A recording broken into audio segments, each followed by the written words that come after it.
Lorsqu'on pose la question aujourd'hui aux musulmans, qu'est-ce que pour vous le miracle du Coran?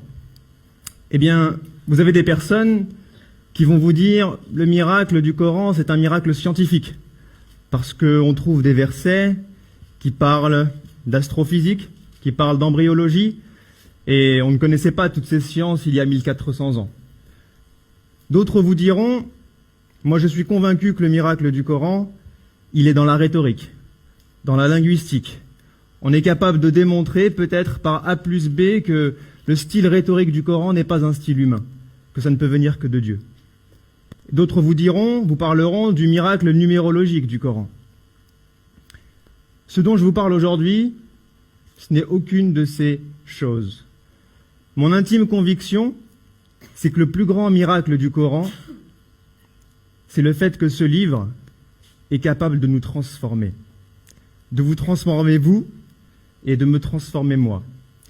De nous transformer de l'intérieur, de faire de nous des êtres meilleurs, des êtres qui sont capables ensuite d'œuvrer et de transmettre ce message, un message de bien et de paix. Mais la preuve, me direz-vous, quelle est la preuve de ce que je raconte?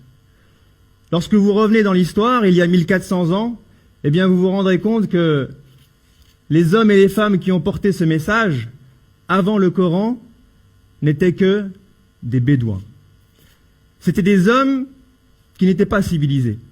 Ils ne savaient pas ce qu'était la civilisation. Ils n'étaient pas éduqués, ils ne savaient pas lire et écrire. Ils vivaient dans une société où la seule loi qui régnait était la loi du plus fort. Le plus fort écrasait le plus faible. C'était comme ça que ça marchait. Ils étaient dans une société où la femme n'avait aucune importance. La femme était un objet, où on n'aimait pas la femme, à tel point que ces hommes, plusieurs d'entre eux, lorsqu'ils avaient une petite fille, un nouveau-né, la tuaient.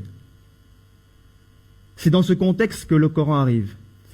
Et vous vous rendez compte qu'il y a 1400 ans, juste après la révélation, ces mêmes hommes qui n'étaient pas éduqués ont appris à lire et à écrire.